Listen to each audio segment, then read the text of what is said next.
Introduction: the shadows of sin, unveiling the darkness. Imagine standing at the edge of a cliff, feeling the pull of the abyss below. Not because you're afraid of falling, but because part of you wants to jump. That's the seduction of evil. It doesn't roar, it whispers. It doesn't force, it beckons. And throughout history, few forces have shaped humanity's dance with darkness more fiercely than the choices of women whose names still hiss through the ages like smoke from a smoldering ruin. Today, we're not just studying ancient stories. We're staring into a mirror. What twisted hunger led a queen to bathe in the blood of prophets? What brokenness drove a mother to sacrifice her own child to a hollow god? These women weren't monsters. They were mirrors. And in their shattered reflections, we see our own capacity to trade divinity for desire, to claw our way into power, even as we bury ourselves alive. Let me take you where the light refuses to go, into the shadows where sin wears a crown, where betrayal smells like perfume, and where the road to hell isn't paved with good intentions, but with the bones of the forgotten. The serpent's whisper in Eden wasn't just a voice. It was a vibration that cracked the world open. Picture Eve's fingers trembling as they closed around forbidden fruit, juice dripping like liquid rebellion down her wrist. But what if her sin wasn't curiosity? What if it was the first human act of defiance against the divine order? A choice so catastrophic, it stained the fabric of creation itself. Fast forward to a palace drenched in gold, where Jezebel's laughter echoes as she orders the slaughter of Naboth, seizing his vineyard not for land, but to prove no law, human or divine, could chain her ambition. These women didn't just break rules, they rewrote them. They didn't fall, they jumped. And their stories aren't ancient history. They're blueprints. Consider Delilah, whose name means delicate, yet whose hands were strong enough to bring a nation to its knees. Imagine Samson's dreadlocks, heavy with the sweat of battles won, sliding through her fingers like ropes as she whispered, "Tell me your secret, my love." Was it greed, spite, or something darker? Addiction to the power of unraveling a man ordained by God? And Herodias, whose grudge against John the Baptist festered, until she demanded his head not on a platter, but on a plate, turning a king's feast into a funeral. These weren't random acts of malice. They were calculated strikes against the sacred, each woman a blacksmith hammering at the chains of morality until they snapped. But here's what chills me. Evil isn't a foreign language. We all know its grammar. When Potiphar's wife tore Joseph's cloak and screamed, "Rape," to bury her shame, she weaponized a lie we've all tasted, the urge to destroy others to protect our pride. When Athaliah slaughtered her own grandchildren to keep a throne, she revealed the poison that festers when ambition eclipses love. These stories aren't about bad women. They're about us. Every time we choose gossip over grace, revenge over mercy, lust over loyalty, we're drinking from the same cup. So why study these 5 women? Because they're not just warnings, they're revelations. Their lives scream a truth we often whisper, that the line between saint and sinner isn't drawn in the sand. It's etched in choices. And in the coming sessions, we'll walk through their fires together. We'll dissect the anatomy of their sins, not to judge, but to understand. Not to condemn, but to awaken. Because the darkness they embraced still lingers, in our politics, our relationships, our silent compromises. But here's the hope. If we can stare into their abyss without blinking, maybe, just maybe, we'll learn to recognize the shadows within ourselves before they harden into chains. Jezebel, the queen of corruption. Let's talk about power. The kind that doesn't just sit on a throne, but slithers into hearts, poisoning everything it touches. Meet Jezebel, a queen who didn't just wear a crown. She sharpened it into a blade. Picture her striding into Israel, trailing the stench of Phoenician idolatry. Her marriage to King Ahab less a political alliance than a hostile takeover of a nation's soul. She didn't bow to the God of Abraham. She built altars to Baal so high they scraped the sky, turning holy hills into stages for orgies of blood and fire. But here's what terrifies me. Jezebel wasn't some cartoon villain twirling a mustache. She was a master strategist, cloaking her hunger in piety, weaponizing her husband's weakness like a surgeon wielding a scalpel. When Ahab whined about Naboth's vineyard, she didn't soothe him. She schooled him in tyranny. "You're the king." Her voice dripped like honey laced with arsenic. "Act like one." Within hours, she'd forged lies into a death warrant, framing Naboth for blasphemy so soldiers could stone him. His blood soaking the soil of the vineyard he refused to sell. That's the anatomy of corruption, not a sudden explosion, but a slow rot, inch by inch until the whole tree falls. But Jezebel's true evil wasn't land grabs or even murder. It was her war on truth. She didn't just kill prophets, she hunted God's voice into extinction. Imagine the terror. Elijah hiding in caves, watching his brothers slaughtered, their severed heads displayed like trophies. Jezebel turned worship into a weapon, replacing altars with idols, twisting a nation's faith into a cult of personality.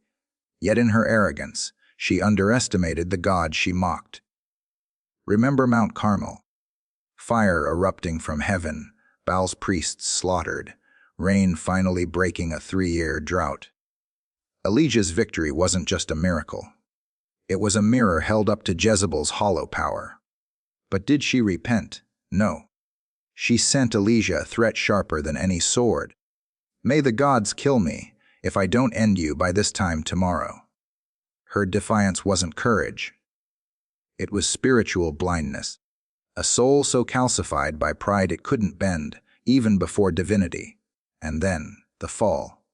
Jehu's chariot thundering toward Jezreel. Her eunuchs betraying her, tossing her from a window like garbage. Her blood-splattered walls where she'd plotted murders. Her corpse trampled by horses, until only scraps remained. Dogs licked her blood from the streets, fulfilling Elijah's prophecy to the letter. Here's the kicker: before her death, Jezebel painted her eyes. A final act of vanity, as if mascara could armor her against judgment. That's the tragedy. She died as she lived, performative, defiant, utterly disconnected from reality. But don't miss the warning coiled in her bones. Jezebel's legacy isn't ancient history. When leaders today exploit faith to justify greed, when loyalty to a person trumps allegiance to truth, that's her playbook. Her name still sneers through politics and pulpits, a reminder that power without conscience is a ticking bomb. Yet here's the hope: Elijah's fire still burns. Truth, no matter how buried, erupts. Chains of corruption, no matter how gilded, rust. And every Jezebel, in the end, meets her dogs. Delilah, the betrayal of intimacy. If Jezebel taught us how power intoxicates, Delilah reveals a darker truth: even love can be distilled into poison. Picture this: a man who could rip lions apart with his bare hands, yet couldn't recognize the serpent coiled in his own bed. Samson's strength was legendary, but Delilah's danger was invisible. She didn't come with armies or altars. She arrived whispering, her treachery wrapped in the heat of whispered nights. Let me be blunt: betrayal doesn't always scream. Sometimes it purrs. Delilah's sin wasn't passion. It was precision. The Philistines didn't send a soldier to ambush Samson. They sent a woman to unravel him. Imagine her fingers tracing his muscles, her lips brushing his ear. "Tell me, my love, where does your great strength lie?" Notice the calculation. Each question was a scalpel, each caress a probe. She didn't ask once. When he lied about bowstrings and ropes, she tested each lie, proving her loyalty wasn't to him, but to the silver piling up in her purse. Greed isn't just wanting money. It's trading souls for it. Every time Delilah pouted, "How can you say you love me when you keep deceiving me?" She wasn't pleading, she was negotiating. The Philistine rulers offered her 100 pieces of silver, a king's ransom. But Delilah's true currency was intimacy. She weaponized vulnerability, turning the marriage bed into a battlefield. Here's what chills me: Samson knew. After 3 failed attempts, any fool would have seen her treachery. Yet he stayed. Was it lust, desperation, or the delusion that love could tame a viper?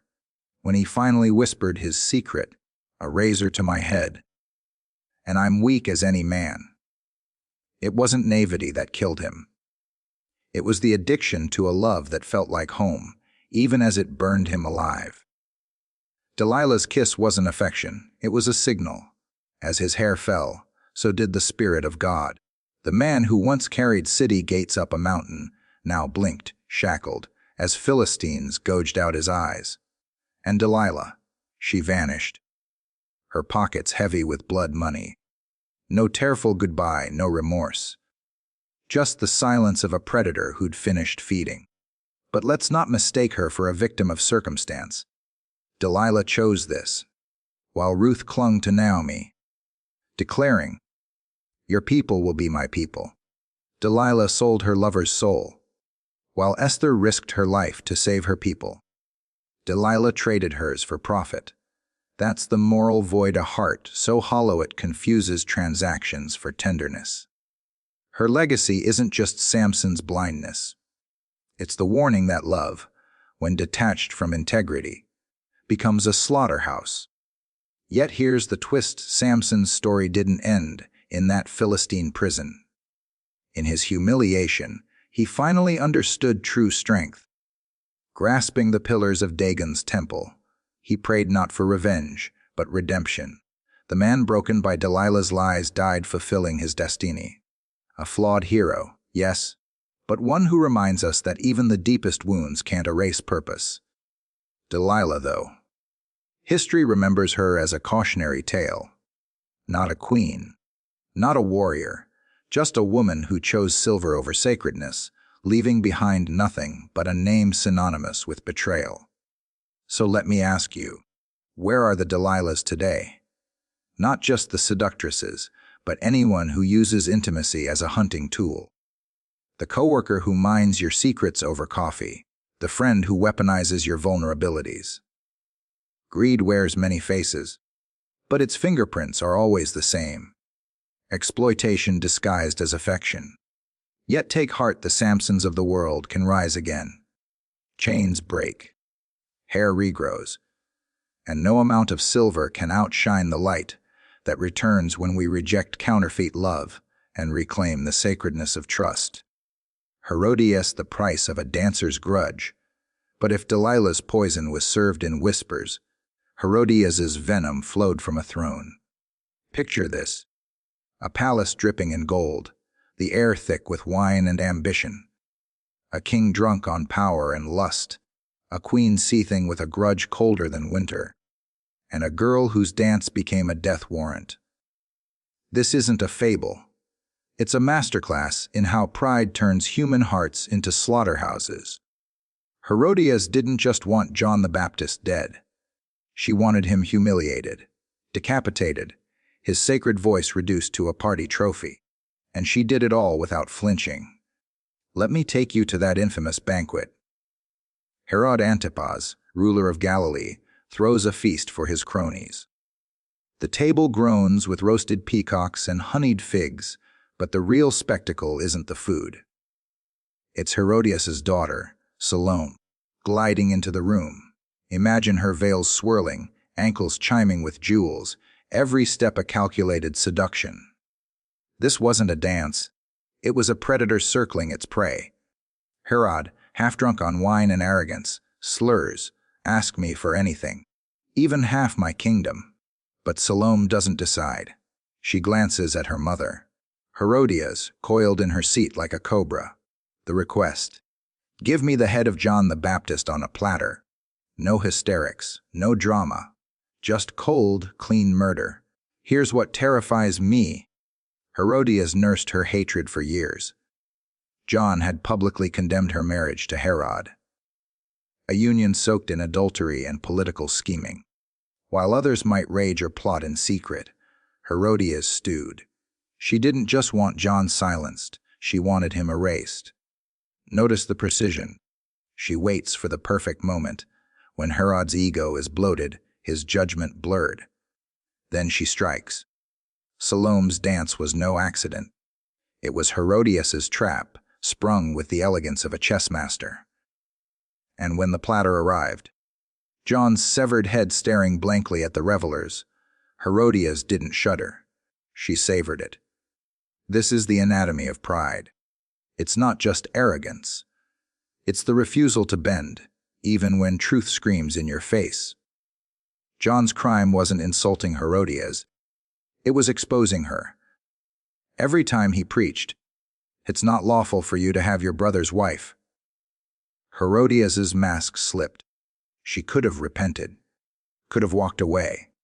But repentance requires humility, and Herodias's pride had petrified her soul.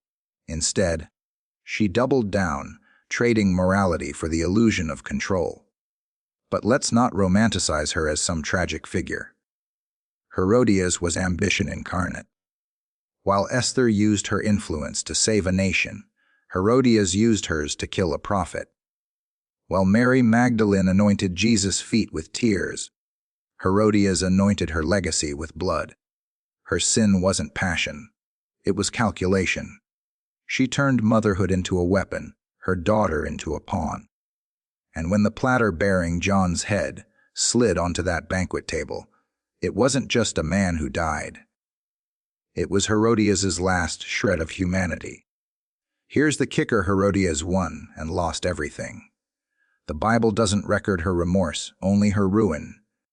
Herod, haunted by guilt, later mistakes Jesus for John's ghost. Their dynasty crumbles, their names synonymous with corruption. But Herodias, she fades into infamy. A warning that pride doesn't just corrupt, it corrodes. It eats away conscience until even victory tastes like ash. So where's the Herodias in us? Not the queens, but the quiet grudge holders. The ones who cling to resentment like a heirloom, nursing slights until they metastasize into malice. The coworker who sabotages a rival's promotion, the parent who poisons a child against a spouse. Pride isn't always loud. Sometimes, it's the silent choice to destroy rather than forgive. But here's the hope: John's voice outlived Herodias's blade. The prophet died, but his message, "Repent, for the kingdom of heaven is near," echoes eternally. Herodias's platter held a head, but it couldn't contain truth.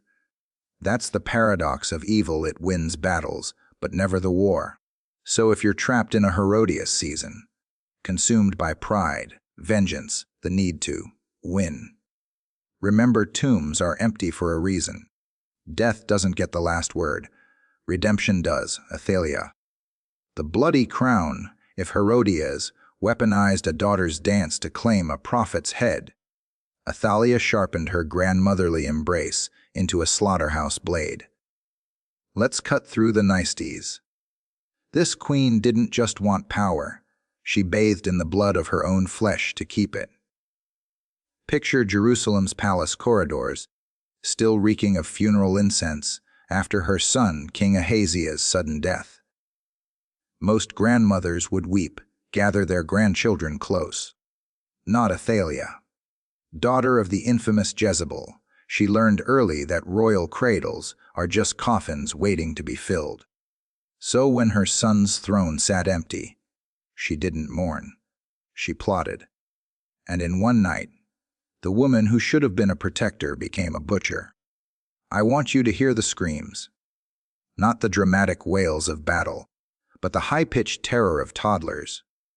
Athaliah's grandsons, innocents with curls still clinging to their brows, were dragged from their beds. No soldiers intervened. No servants whispered protests.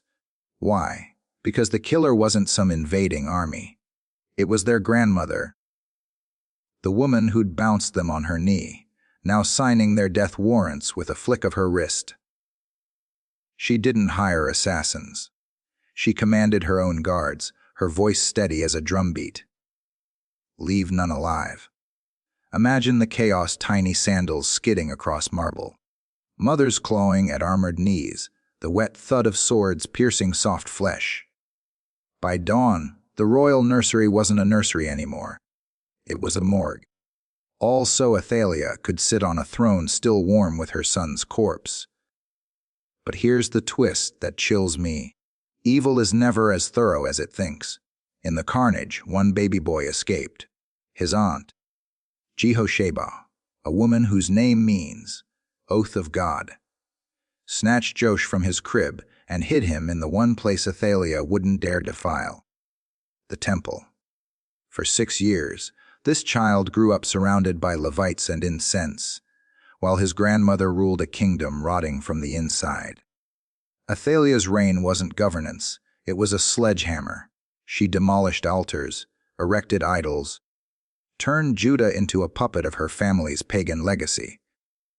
But every time she passed the temple, she never guessed her greatest threat was a 7-year-old boy memorizing Torah behind its walls.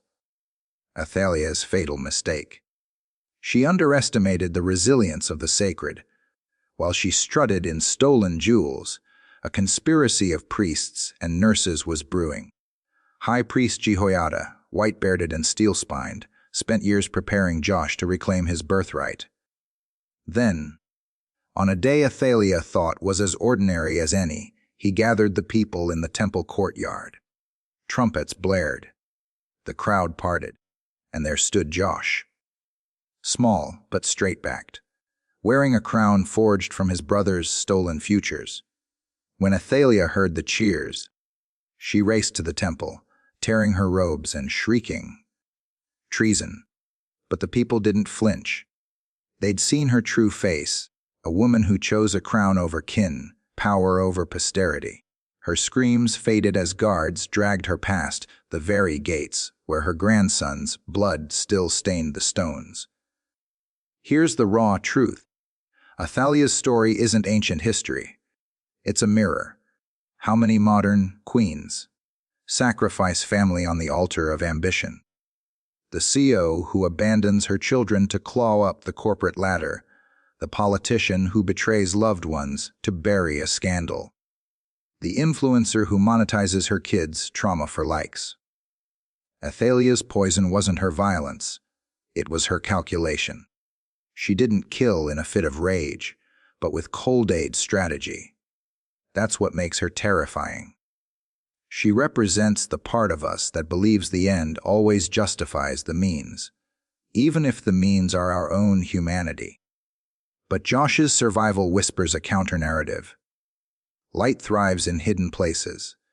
For every Athaliah shredding the fabric of legacy, there's a Jehosheba tucking hope into the shadows. Evil may reign for a season, but it can't extinguish the spark of righteousness. Even in our lives, when toxic relatives or corrupt systems try to erase our purpose, God's conspiracy is already at work. Someone is hiding your Josh. Someone is preparing your coronation. Athaliah's reign ended where it began, in blood. But her legacy isn't the throne she stole, it's the warning she left. Power divorced from morality isn't power at all. It's a ticking bomb. And when it explodes, the shrapnel always finds the hands that armed it. So if you're tempted to sacrifice your soul on the altar of success, remember tombs may be sealed, but temples preserve promises. And no matter how many hares you slaughter, heaven keeps a remnant, ready to reclaim what you've defiled. Potiphar's wife lust and lies, let's strip away the pretense. Potiphar's wife wasn't a lovesick romantic. She was a predator with a badge. Picture this: a sprawling Egyptian estate. Its walls dripping with wealth, its halls buzzing with slaves. At the center of it all, a woman lounging on silk cushions, her eyes tracking Joseph like a hawk circling prey. He's young, handsome, a foreigner with no rights, no voice. She's the wife of a man so powerful his title is his name Potiphar, captain of the guard. This isn't a soap opera. It's a masterclass in how privilege poisons desire. She didn't want Joseph. She wanted ownership. Lust here isn't passion, it's entitlement. Every day, she'd corner him, her words slithering like vipers. Lie with me. Imagine Joseph's pulse racing, not with attraction, but terror. Saying, no, to a slave owner's wife isn't rejection. It's rebellion. And when he finally bolts, leaving his cloak in her grip, her humiliation curdles into vengeance. Watch her transform from seductress to prosecutor. She doesn't just accuse him of assault.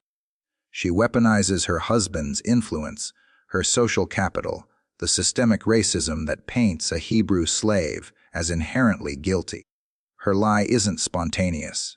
It's strategic. She spins the narrative, clutching his cloak like a trophy, screaming for the household to witness her trauma. Within hours, Joseph's in chains, his reputation shredded. No trial, no evidence. Just the word of a woman draped in power. But here's what keeps me up at night. Potiphar's wife isn't some cartoon villain. She's terrifyingly modern. Think of the executive who silences harassment victims with endas, the influencer doxing an ex for clout, the politician smearing a whistleblower as disloyal. Her sin wasn't desire. It was turning her privilege into a prison for the powerless. And Joseph. He's every person who's ever been gaslit, every voice drowned out by the roar of the powerful. Yet even here, in the dank belly of a dungeon, the story doesn't end. Because while Potiphar's wife is hosting banquets, Joseph is decoding dreams. While she's basking in her lie's success, he's building a reputation as a man who trusts God more than his circumstances. The same hands she tried to seduce would one day hold Egypt's fate. The mouth she silenced would counsel Pharaoh. And that cloak she brandished as proof. It becomes a footnote in a saga of redemption. Don't miss the irony. The false accusation meant to bury Joseph actually propelled him toward his destiny.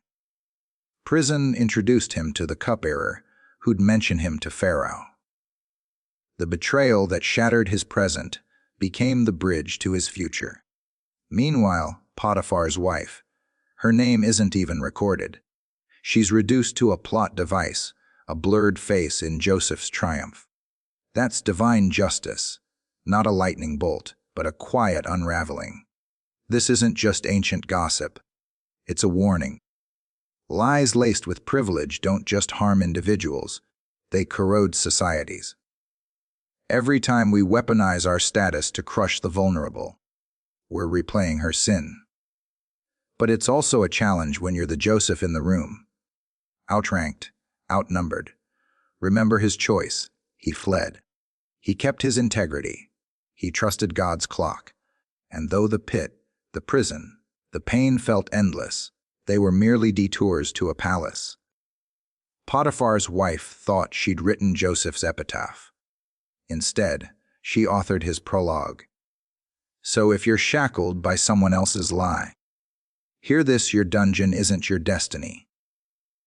The same God who turned a prisoner into a prime minister can repurpose your pain. The accuser may have the mic today, but heaven is scripting your comeback. Hold on. Your cloak moment is coming. And with it, vindication that outshines the lie. The anatomy of evil patterns in the darkness. Let's cut through the sanitized versions of these stories. These women weren't anomalies. They were mirrors. When we stitch together the threads of Potiphar's wife, Jezebel, Herodias, Delilah, and Athaliah, a chilling pattern emerges. Their evil wasn't random. It was a calculated rebellion, a distorted dance for control in a world they believed owed them worship. You want to talk about manipulation? Picture Jezebel. Not just killing prophets, but staging an elaborate smear campaign against Naboth to steal his vineyard. She didn't wield a sword. She weaponized gossip, fake piety, and the court's corruption. Her hands stayed clean while an innocent man was stoned by a mob chanting lies she'd planted. Sound familiar? Replace the vineyard with a corporate takeover or a political coup, and her shadow slithers into boardrooms and Capitol Hill. Ambition. That's Herodias, a woman so consumed by her hunger for status that she turned her daughter into a pawn. A teenage girl dances at a birthday party, and Herodias seizes the moment. Ask for the head of John the Baptist. Not gold, not land. A head on a platter. This wasn't vengeance, it was performance art. A mother teaching her child that power is carved from the bones of the righteous. But here's the twist. Herodias' story isn't just about bloodlust. It's about the desperation of a woman trapped in a patriarchal system, using the only currency she had, her daughter's body, to secure her position. Does that excuse her? No. But it forces us to ask, how many today trade integrity for influence, mistaking notoriety for legacy? Then there's the rejection of sacred bonds. Delilah, the ultimate traitor, monetizing intimacy. Samson, the strongest man alive, undone not by armies, but by the whisper of a lover he trusted. She didn't just cut his hair, she commodified his vulnerability. 1,700 shekels of silver, the price tag on betrayal. Yet how many modern Delilahs sell secrets for clicks, exploit confessions for podcasts, turn love into a transactional game? We've all felt the sting of trust weaponized. But here's the uncomfortable truth. These women weren't monsters. They were humans who chose to feed their worst impulses. Their evil sprouted from the same soil our struggles grow in. Pride, fear, the H to matter. Potiphar's wife craved control in a society that treated her as property. Jezebel fought to reshape a kingdom in her image, mistaking tyranny for empowerment. Their sins were perversions of holy longings. Autonomy twisted into domination, justice warped into vengeance. That's the paradox. The Bible doesn't present these women as aliens. It paints them as fractured reflections of us. Their stories warn. This could be you. When we vilify them as other, we miss the point. Their darkness lives in the corners of every soul tempted to lie for leverage, silence truth to keep peace, or sacrifice others on the altar of ambition. Their shadows stretch into today's corridors of power because evil isn't a relic. It's a recurring script. Yet within this bleak tapestry, there's a thread of hope. These narratives aren't just cautionary tales. They're invitations to confront our own capacity for destruction. Every time we choose integrity over manipulation, humility over ruthless ambition, covenant over convenience, we rewrite the story. Joseph's cloak, John the Baptist's platter, Samson's shorn hair. They're not just relics, they're mirrors. What do you see staring back? The potential for redemption or the pull of the darkness? The choice is yours, and it's being written right now, in the quiet moments where no one's watching but God. Conclusion: beyond the abyss, a call to vigilance. Do you think you're immune? That their stories are ancient scrolls gathering dust while you live in the glare of modernity? Let me shatter that illusion. The 5 women we've dissected aren't footnotes in a dead past. They're blueprints. Their sins didn't drown in the Red Sea or crumble with Jericho's walls. They're alive, breathing through the cracks of our compromises, whispering in the language of our temptations. You want to see Jezebel? Look at the influencer peddling half-truths to millions. Her keyboard a scepter of manipulation. Herodias, She's the executive trading her team's dignity for a promotion, applauding as loyalties are beheaded for profit. Delilah's laughter echoes in every leaked secret, every betrayal monetized for fleeting fame. These women aren't out there. They're in here. In the parts of us that choose convenience over conscience, revenge over redemption, self over soul. But here's the raw truth: evil doesn't announce itself with a crown of flames. It arrives dressed in rationalization. Potiphar's wife didn't see herself as a predator, she framed her lust as justice. "He attacked me." Sound familiar? How many accusations today are launched not from truth, but from ego's furnace? We're all one step from becoming the villain in someone else's story, one lie away from rewriting reality to fit our hunger. The serpent in Eden didn't hiss, it reasoned. Did God really say? That same question slithers into our minds when we justify small corruptions. Does it really matter if I cheat a little? If I silence that voice? If I take what isn't mine? Let's be clear, this isn't about shaming. It's about seeing. When Athaliah massacred her own grandchildren to keep the throne, she wasn't a mythical monster. She was a woman consumed by fear, her humanity eroded by power's addiction. How many of us, gripped by fear of irrelevance, sacrifice relationships on altars of ambition? How many silence the Samsons in our lives, those who trust us with their vulnerabilities, only to sell their secrets for social capital? The battlefield isn't a distant palace. It's the group chat where gossip is currency, the family dinner where grudges are nursed, the quiet envy that festers when others succeed. Yet here's where hope ignites. Every moment of moral courage starves the darkness. When Joseph fled Potiphar's wife, he didn't just preserve his integrity. He struck a match in Egypt's moral night. When John the Baptist faced Herodias' wrath, his severed head became a beacon, exposing corruption's cost. Your choices, yes, yours, are battlegrounds.